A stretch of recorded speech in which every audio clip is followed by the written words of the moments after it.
नमस्कार, cook with वंदना दाते रेसिपीमध्ये आपले मनापासून स्वागत आहे। आज आपण सर्दी खोकल्यासाठी रामबाण उपाय आले पाक गोळी बघणार आहोत। तर त्यासाठी साहित्य घेतलेलं आहे। सर्वात प्रथम 1 वाटी गूळ किसलेला बारीक, 1 वाटी आलं बारीक चिरलेलं आणि सुंठ पावडर,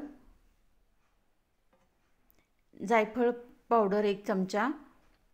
हे असं आलं बारीक करून घ्यायचं आहे मिक्सरमध्ये। अजिबात पाण्याचा वापर करायचा नाही वाटताना, फक्त मिक्सरला फिरवून घ्यायचं। 1 चमचा तूप पॅन मध्ये घालायचे।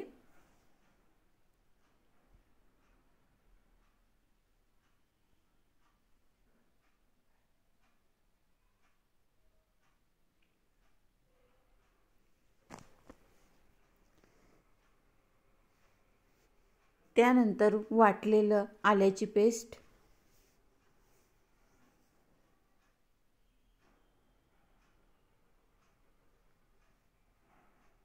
खूपच चवीला छान लागते ही आल्याची गोळी। थंडीच्या दिवसात अतिशय गुणकारी आहे। आलं हे सर्दी खोकल्यासाठी खूपच उपयुक्त आहे।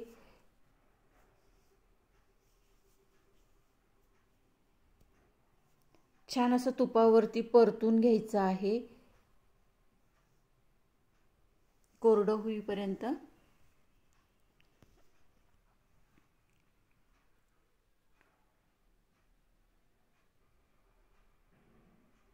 त्यानंतर 1 वाटी गूळ घातलेला आहे आपण। आलं परतते तोपर्यंत आपण ताटाला तूप लावून घेऊया, म्हणजे आपला वेळ वाचेल।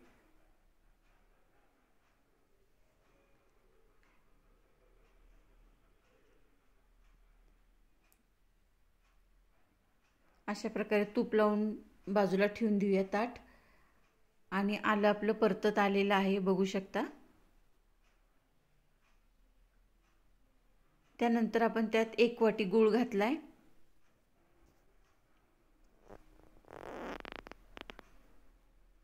गूळ घातल्यामुळे आपण 1 चमचा जायफळ पावडर घालणार आहोत। जायफळाने खूपच छान स्वाद लागतो। जायफळ पण हे औषधी गुणधर्म आहेत, त्यामुळे गुळाच्या पदार्थांमध्ये जायफळाचा वापर अवश्य करावा। हे असं पातळ होईपर्यंत परतून घ्यायचं चांगलं।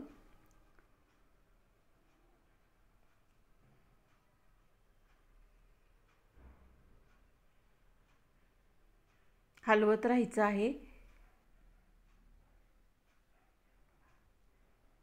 कडेने सुटायला लागलेलं आहे। जायफळ 1 चमचा घातलेला आहे। शेवटी घालायचे जायफळ, म्हणजे त्याचा स्वाद छान लागतो। परतत आलेलं आहे आपलं मिश्रण, बघा घट्ट व्हायला लागलेलं आहे।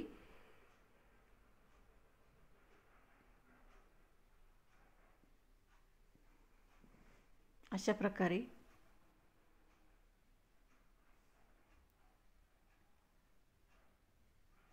तयार झाले आपलं मिश्रण। जवळजवळ एक 15 ते 20 मिनिटं लागतात फ्राय करायला सगळं। आणि ताटाला आपण तूप लावून घेतलेलं आहे, त्यात आपण हे काढून घ्यायचं आहे।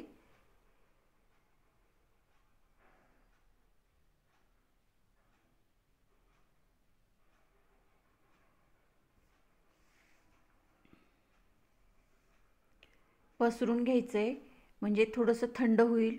फार थंड पण नाही होऊ द्यायचं। कोमट असतानाच आपण त्याच्या गोळ्या बनवणार आहोत। थोडं थंड झालं की हाताला थोडंसं तूप लावून घ्यायचंय। बघू शकता किती छान झालं आहे मिश्रण। त्याच्या आपण गोळ्या तयार करून घ्यायच्या आहेत। वाटीने थोडंसं पसरून घ्यायचं, म्हणजे पटकन गरम होतं, गार होतं।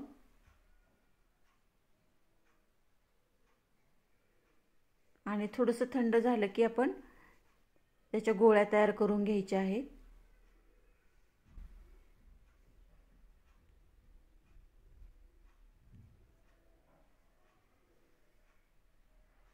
रेसिपी आवडली असेल तर माझ्या चॅनलला लाईक, शेअर, सबस्क्राईब जरूर करा।